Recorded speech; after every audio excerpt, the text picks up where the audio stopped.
If you want to win your fantasy league, listen up. The playoffs are quickly approaching, meaning it's crunch time. And the following players will help you win your league. You want to add them now. Beginning with Chuba Hubbard, who was able to practice this past week. He did miss the game in week 9, but he's on pace and trending to return for week 10. And now here's what you need to know. The Panthers in week 9, it wasn't a Deontay Foreman show anymore. See for yourself. 3 different running backs were used in this game. Foreman saw 43% of the snaps, but multiple other running backs, Spencer Brown and Raheem Blackshear, the rookie, saw over 25% of the snaps. And the reason for this is the Panthers were trailing, and Foreman is not a pass-catching running back, but this is something to take note of because the Panthers are underdogs in every single one of their remaining games. And now this means Hubbard is going to be on the field more as a pass-catching running back, and don't forget what happened in week 7. Before injury in week 7, Hubbard earned 61% of the snaps and was by far the clear starting running back for the Panthers. He played on 85% of the passing down snaps as well. So pick up Chuba Hubbard, who might be the RB1 as soon as this week in Carolina, and then get this veteran wide receiver. And I'm talking about OBJ, Odell Beckham Jr., who is currently available in 77%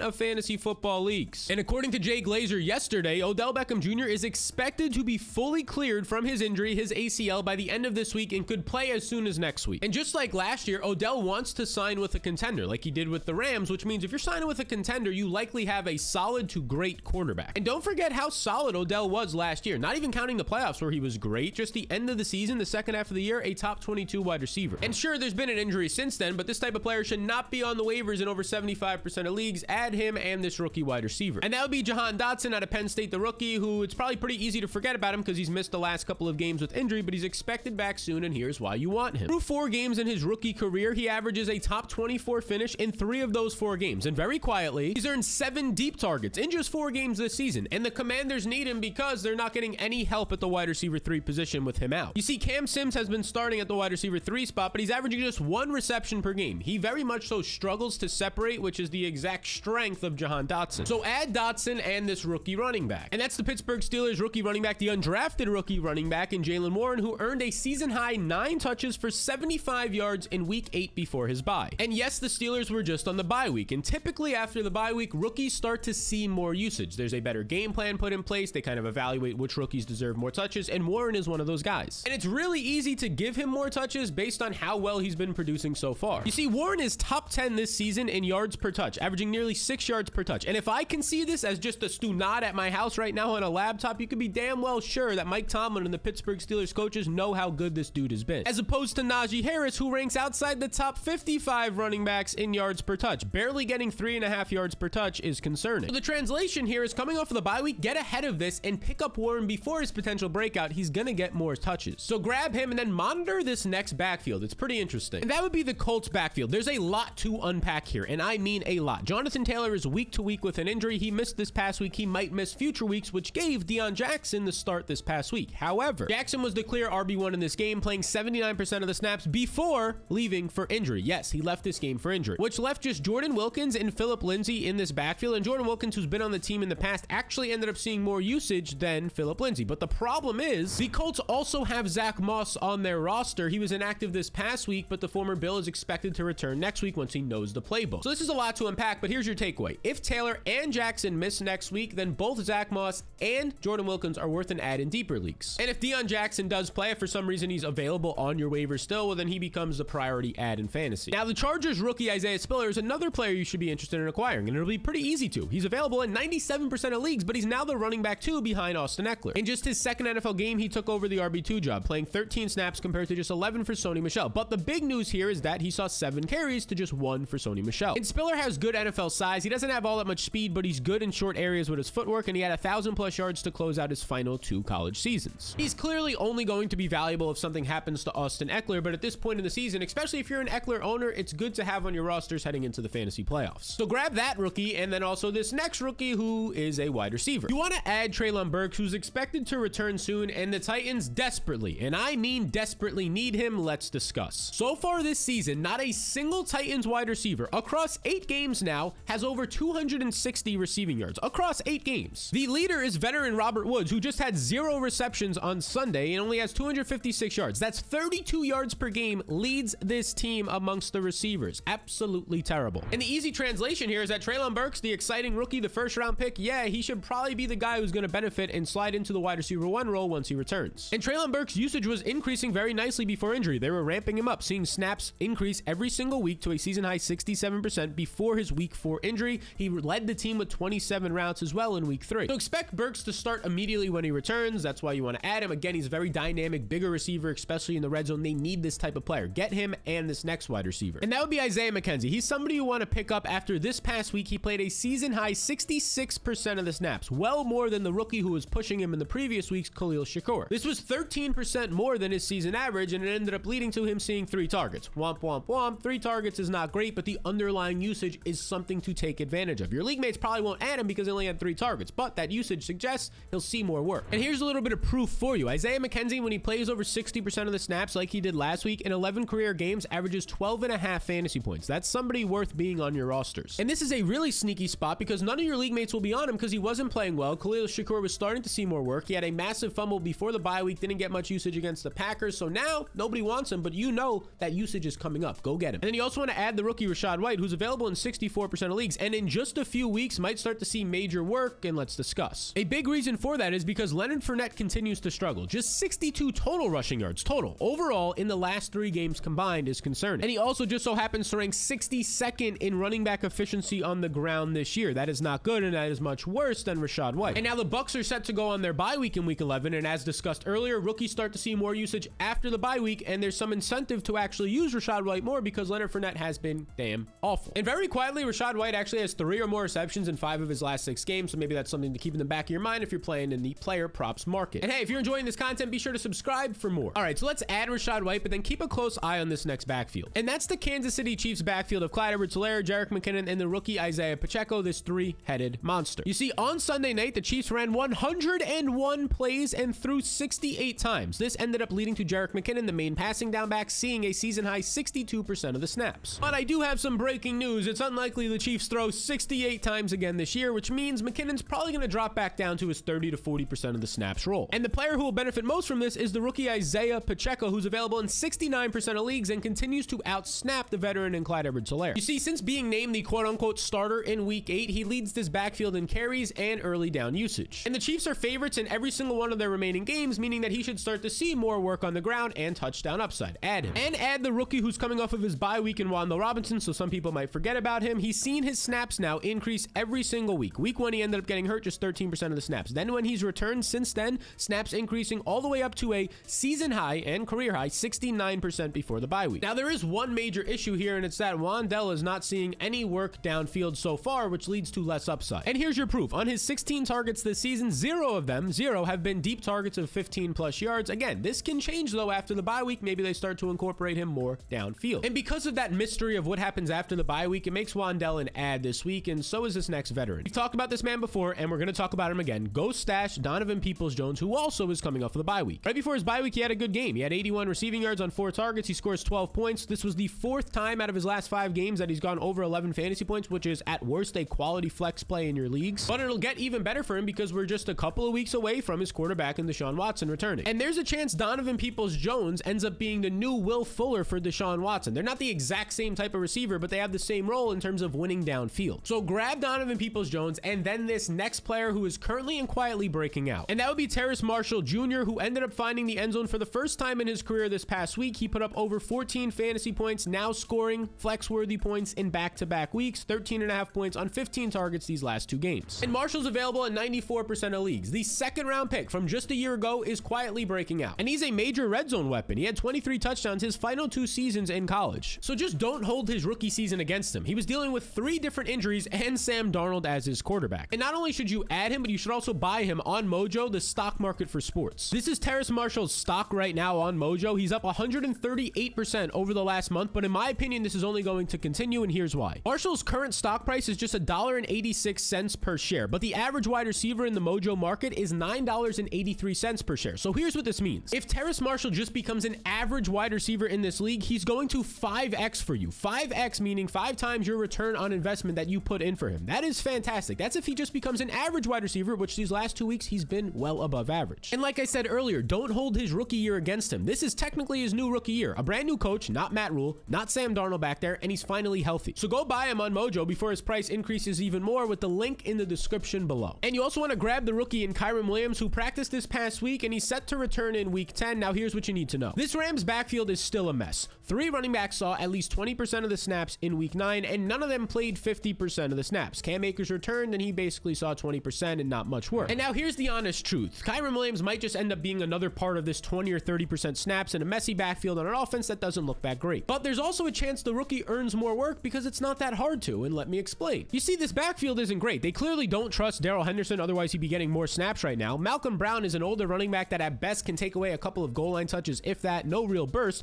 and Cam Akers doesn't even want to be on this team. They're basically just giving him touches at this point to save face because they spent an early round pick on him a couple years ago. The takeaway here is it wouldn't take much for Kyren Williams, a player they just drafted in this specific year, seeing more work in this backfield. He's worth a stash. And Jeff Wilson is definitely worth a stash. If he's available in your league, he's available in about 50% of leagues, go get him. He just led the Miami backfield in his first week with the team. Hasn't even been there a full week yet. He led this backfield playing over 50% of the snaps. And this led to over 16 fantasy points, 12 touches for 72 yards. He was brought back to his former coach in Mike McDaniel, and Mike McDaniel likes him. So you could probably expect a split backfield going forward here, but there's still some mystery. Maybe he ends up being the #1 running back ahead of Raheem Mostert. He's definitely worth an ad, and a priority ad at that. And these players are in no specific order, but to see my waiver wire rankings and tiers along with the rest of the tools to help win your league, well, you can get the fantasy cheat sheet link below. The fantasy cheat sheet is simple. It is my 5-step system to help you become a fantasy champion and defeat and dominate your friends. And if you don't win your league for some reason with the cheat sheet, I'll refund the one-time payment of $10. It becomes completely free. This is risk-free. You might as well go get it, not now, but right now with the link in the description below. Now, the waiver wire is just one way to improve your fantasy teams. The other way is through trades. And this video right here will help you identify the exact players you want to be trading for right now.